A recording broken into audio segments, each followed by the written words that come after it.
Chers sujets du royaume de France, chers amis chevaliers, bienvenue sur la chaîne de l'aventurier catholique, bienvenue à bord du Deneb, ce merveilleux voilier qui est notre outil de croisade pour le règne social de notre Seigneur, pour la vie, pour la Sainte Trinité placée sous le manteau bienfaisant de la Vierge Marie. Je voudrais aujourd'hui m'adresser directement à vous, monseigneur Ray, à vous qui avez été chassé comme un malpropre par monsieur Bergoglio. Oui, je pèse mes mots, hein, monsieur Bergoglio, car pour moi, il ne peut être pas, puisqu'il rejette une des composantes fondamentales de l'Église catholique, de ce qui constitue l'Église catholique. Elle est le corps mystique de Jésus-Christ et elle est composée par la parole et la tradition vivante. C'est un tout. Et sans la tradition, l'Église, eh bien, elle n'est que du vent.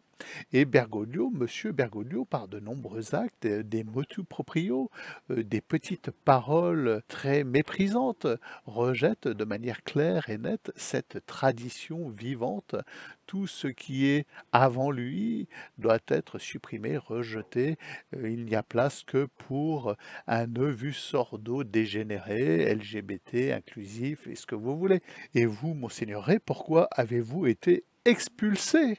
Eh bien, parce que vous êtes spirituel, vous ordonnez sans complexe dans le rite tridentin des prêtres dont la vocation sera de célébrer la messe romaine, la véritable messe de toujours, la montée au calvaire de notre Seigneur, le dos au peuple, avec le peuple qui suit cette montée au calvaire, et vous avez cette outrecuidance d'accepter des frères de la miséricorde, de les installer dans vos paroisses, dans le diocèse de Toulon-Fréjus, et cela, évidemment, vous savez bien que c'est impossible sous le règne, sous le dictat de M. Bergoglio.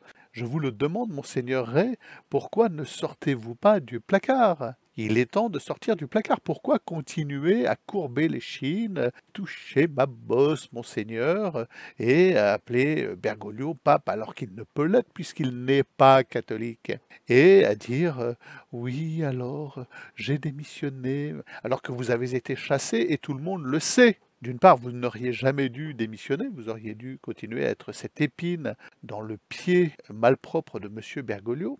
Et d'autre part, maintenant que vous êtes parti, vous êtes libre. Si vous sortiez du placard maintenant, ça serait un bel électrochoc pour tous ces petits monseigneurs conscients de l'imposture, mais qui continuent à courber les chines, à montrer leur bosse, à flatter, en espérant conserver leur petite prébande d'évêques de diocèse. Ah oui, ça doit être bien confortable d'être le patron d'un diocèse, hein. C'est un peu comme le préfet, la parole de l'évêque compte, évidemment, vous avez tous les pouvoirs sur une armée de prêtres, les couvents, vous pouvez rentrer dans les cloîtres, vous êtes l'interlocuteur d'un maire, d'un préfet, que dis-je, d'un député. Vous vous promenez ostensiblement avec des belles crosses, une belle mitre, oh, c'est très chouette, puis vous, surtout vous roulez carrosse, vous habitez en plein centre-ville, dans de belles maisons, de beaux palais.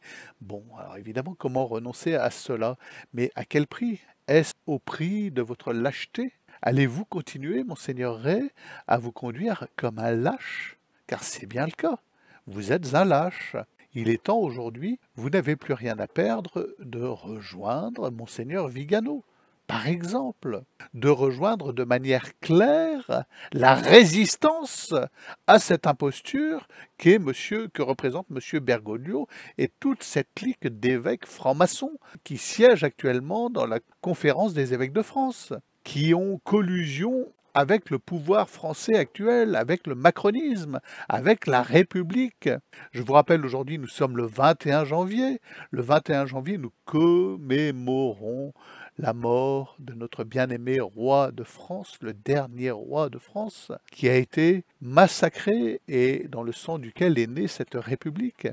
Il est temps, monseigneur Ray, de sortir du placard et d'avouer au monde que tout ceci n'est qu'une imposture. Rejoignez monseigneur Vigano, rejoignez cette voix qui crie dans le désert avec justesse. Voilà, je vous le dis, si vous procédiez à cela, à cette sortie de placard, cela ouvrirait peut-être bien des yeux de catholiques qui ne savent plus où ils en sont, qui ne savent plus que penser de ce qui se passe actuellement dans l'Église catholique. Je vous souhaite une bonne journée, abonnez-vous, à demain peut-être.